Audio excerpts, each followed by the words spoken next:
Hello student, hope you all are fine. We were discussing unit 1, chapter 1 electric field and charges. The previous topics which we have discussed is first introduction to electrostatic. Second, we have discussed basic properties of charges, in which we have discussed about quantization of charge, additive nature of charge and conservation of charges. Then we have seen the third topic, that is Coulomb's law and its formula.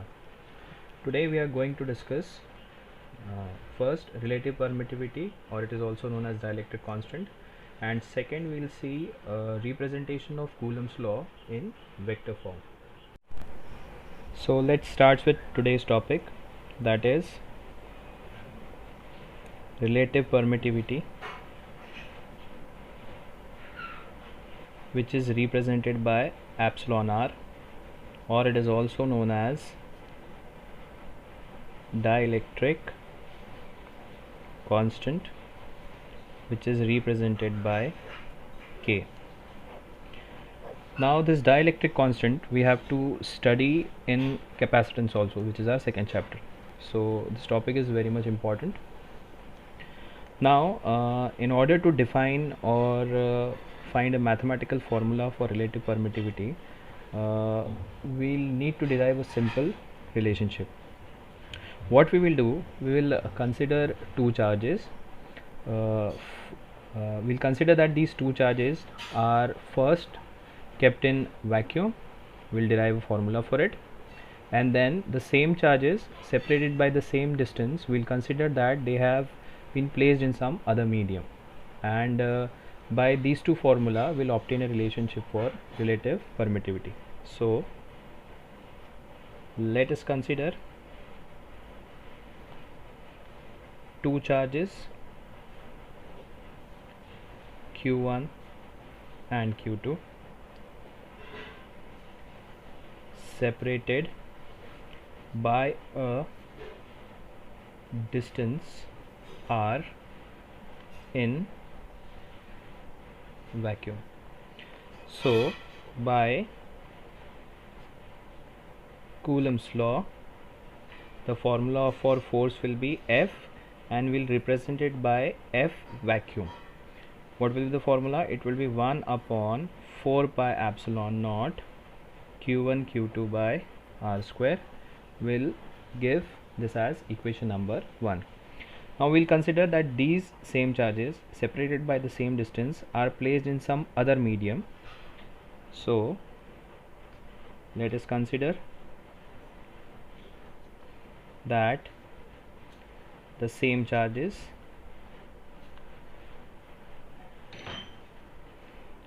separated by the same distance in a medium having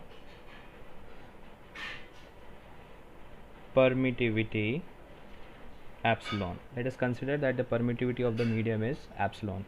So by Coulomb's law, what will be the formula? We'll give it as F medium. It is 1 upon 4 pi. Now in place of epsilon naught, we have to place epsilon.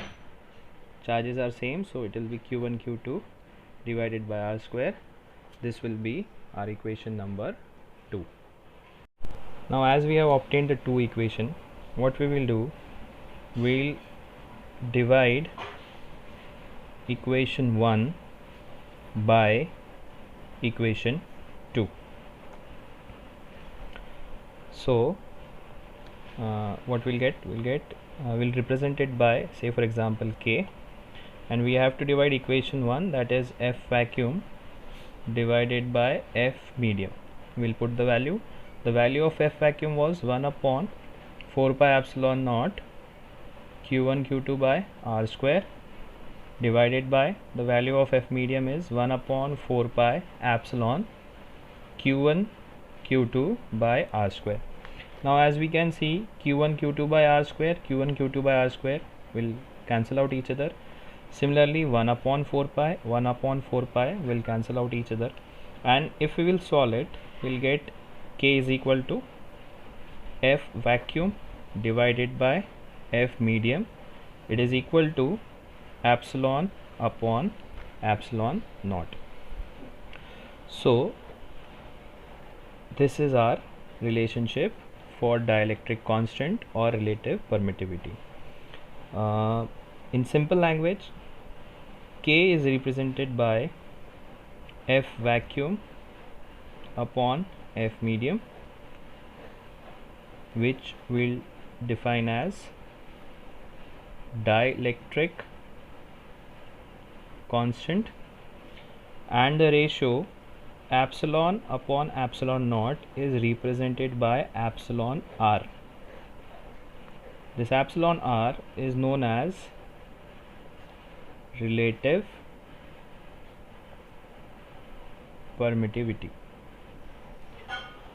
So this is the mathematical relationship for dielectric constant, and this is the mathematical relationship for relative permittivity. Now if we have to define a dielectric constant, so we can define it as it is the ratio of the force between the two charges separated by a certain distance in vacuum to the force between the same charges separated by the same distance in some other medium. So how we will define dielectric constant, which is represented by K? It is defined as it is the ratio of force between two charges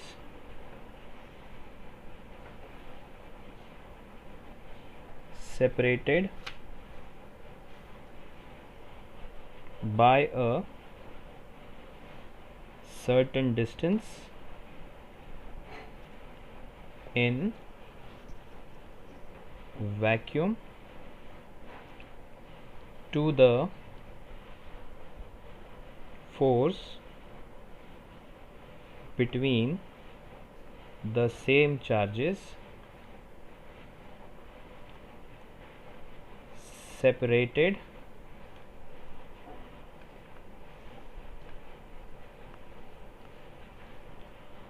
by same distance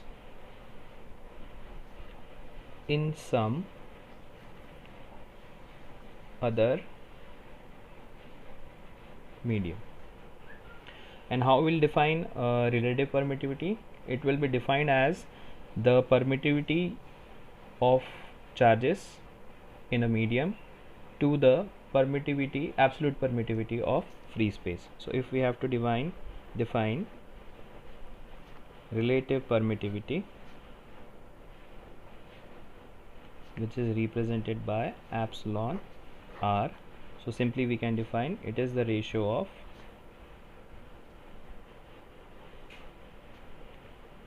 permittivity, that is epsilon, in some medium to the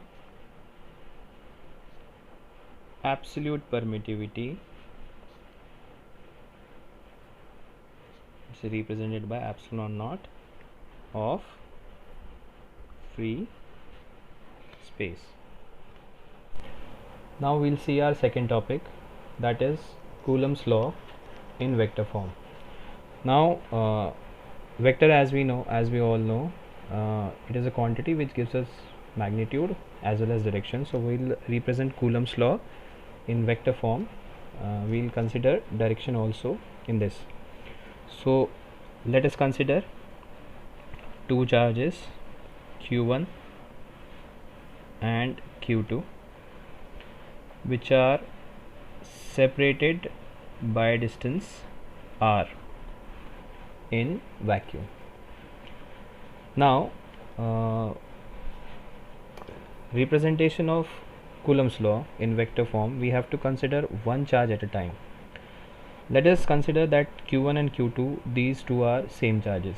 So if Q1 and Q2 are same charges, they will repel each other.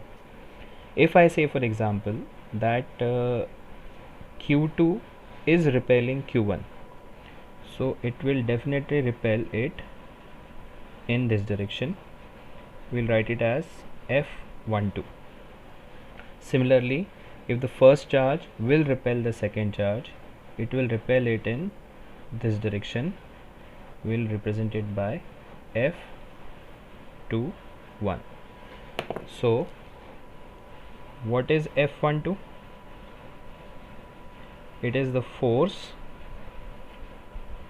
exerted on charge 1 by 2. Similarly, what will be F21? It is the force exerted on charge 2 by 1. Now we have to specify the direction vector. The direction vector from 1 to 2, or the unit vector from 1 to 2, will be directed in this direction, which will be represented by F12. And similarly, the direction vector from 2 to 1 will be directed in this direction, that is unit vector R21. Now we have to mathematically represent it. So if I have to represent Coulomb's law in vector form, so if I have to write F12, what is F12? It is the force exerted on charge 1 by 2. So force exerted on charge 1 by 2. In vector representation, we know that we have to use magnitude as well as direction. So what will be the magnitude? First of all, it will be same, 1 upon 4 pi epsilon naught q1 q2 by r square. This will give you the magnitude of the force. Now in order to give it a direction, we know that what is F12? It is the force exerted by 2 on 1. So we'll consider the unit vector directed from 2 to 1, which is unit vector R21. So we'll represent it as unit vector R21. So this quantity is giving us the magnitude, and this quantity is giving us the direction. Similarly, if I have to write the force exerted on 2 by charge 1, which is represented by F21 vector. So again we have to write the magnitude, that is 1 upon 4 pi epsilon naught. The magnitude will be same, it will not change, r square. And now as we are denoting it, or we are representing the force exerted on 2 by 1, so we'll take the direction vector from 1 to 2, which is unit vector R12. So this is the representation of Coulomb's law in vector form. The magnitude will be same, only the difference will be in the direction of the unit vector. So today we have discussed two topics, that is relative permittivity and second is Coulomb's law in vector form. If you have any doubt, you can contact me at any time. Thank you very much.